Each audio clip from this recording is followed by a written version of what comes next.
We have received information that he is in the Kitchener-Waterloo area, and he's possibly going to turn himself into Waterloo Regional Police today. Do you have any more details on the arrest on Saturday? Mr. Hughes was arrested in the Academy area, which is the north end of the city, without incident. Approximate time of day? That was in the early evening. You say the firearm was involved. Does that mean that the victim was shot? Or? Yes, the victim was shot. Can you say that that was the cause of death? No, I cannot say that. Due to the pathologist and not having any backing in the medical profession, I can't determine the cause of death. What can you tell? Sorry, go ahead. Have you determined whether or not the location on Mission Island was the location of the murder, or was the Chiodo transported there after the fact?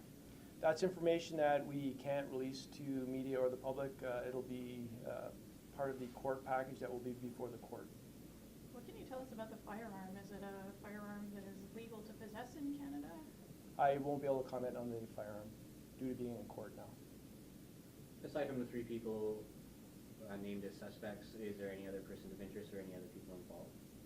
Not at this time. The 3 I've mentioned are the 2 that have been arrested. One is on Canada-wide, and hopefully he'll be arrested within the next day or so. We don't have any other people of interest, but that could change through the investigation. The investigators are still doing a lot of work and interviewing people.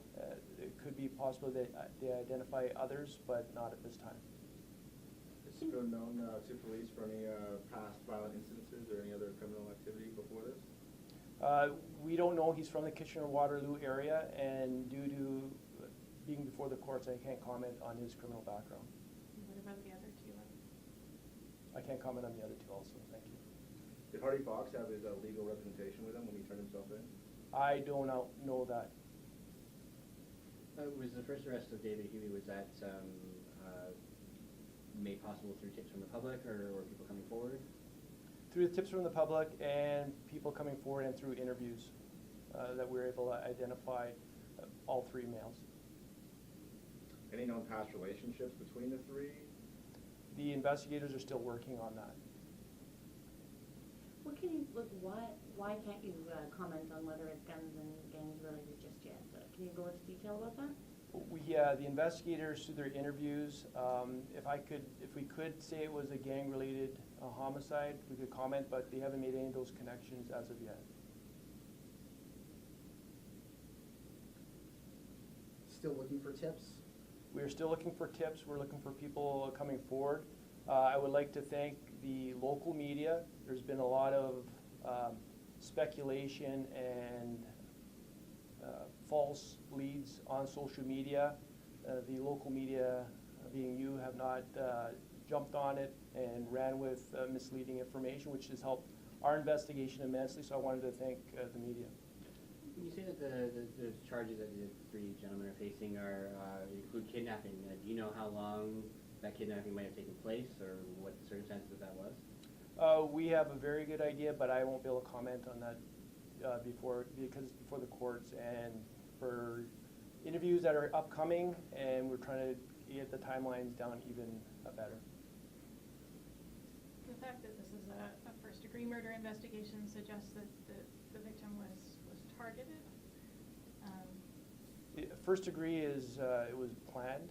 So from the interviews and information that the investigators have been getting from the interviews, they've had enough information that they believe it is a first degree murder. Mm-hmm. Yes, where I'm going with that is I know you've got 2 suspects in custody. The one at large is in Kingston, or Kitchener-Waterloo. But I'm curious. Some people might be wondering, should people in Thunder Bay be concerned about their safety? This homicide would appear that it's within a certain community. The vulnerable areas that are targeted, the drug community, the general public, in my opinion, don't have a big worry. But it seems to be, and the officers are still working on pinpointing who's involved and what area, but for the general public, it was a targeted event. So would you say then that it was a drug-related crime? I don't know if it's drug-related or not, or what the motive was, and the investigators are still working on it. Were the victim and the suspects known to each other? We don't know. This is also the second firearm homicide now in the city of Thunder Bay in the last 6 months or so. So you say that the public isn't concerned, but is there a concern that any of this violence could spill over into the general public, or someone in the public could get hurt? That's always a concern for the police. Firearms, the bullets travel, so that is a safety issue for the police. With the OPP homicide that just happened outside of our jurisdiction, there's been 3 gun-related homicides within the last 6 months. That is a concern for Thunder Bay police officers, and regarding the general public, just a stray bullet or these crimes that are being committed that are very violent. Any planned solutions to combat that in the future? We are working with the OPP, Anishinaabe Police Service, and Anishinaabe Police Service right now with a task force targeting gang activity within Thunder Bay. They have done a lot of good work, and you've seen with the media releases, there's been quite a few warrants conducted. We've seized a lot of firearms over the last 3 to 4 months, a lot of drugs and a lot of money. So they're working very hard at trying to combat the gang issues in Thunder Bay. But as the officers arrest, they go to court, more come in. It's a very lucrative city. We're isolated, and they just seem to be coming in all the time. Can you address the listeners about spreading, I guess, rumors or most of the information that's out there that's talking about when Lee Chiodo was found? Can you just address the rumors? I don't know what the rumors were. But you're aware of rumors that are being spread on social media? Well, I've been made aware of different types of how the body was found, types of death. Police will not release that information. This is the first time that we've released what we can with the homicide. There are reasons why we can only release certain information. One is respect for the family, for the victim, and with the 2 males that have been arrested and the one that has a Canada-wide warrant for court, and we don't want to jeopardize the investigation with wrong information. And would you say that the way that the body was found, the rumors that are dealing with that, are rumors or are false? I don't know the specifics of how the body was found through the rumors. For Saboon, did the police know when he was in Thunder Bay and when he traveled back to Kitchener? Any of those details? We have a timeline when he was in Thunder Bay. I don't know, and I haven't spoken to the investigators when he departed Thunder Bay. So if he does turn himself in, will he be transported back to Thunder Bay?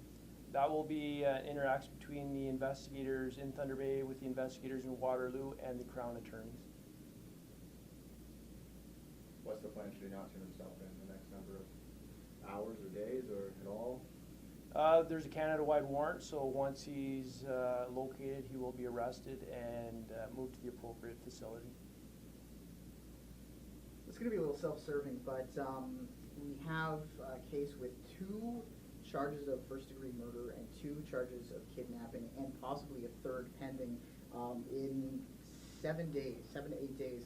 Can you speak to the work of your detectives to be able to get this amount done in that short amount of time? I could tell you our detectives are pretty much run ragged right now.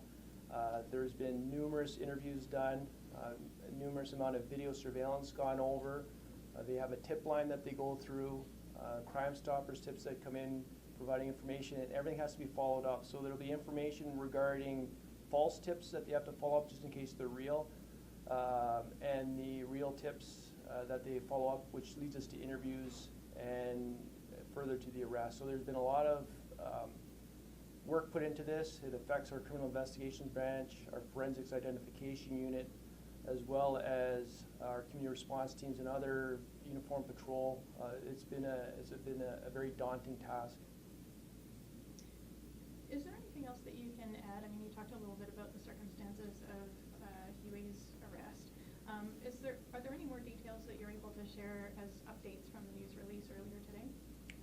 No, I know the officers and the investigators are working on warrants for other items, and once those are executed, hopefully get more information towards the homicide and why it happened. firearm involved? Has it been recovered? No, it hasn't.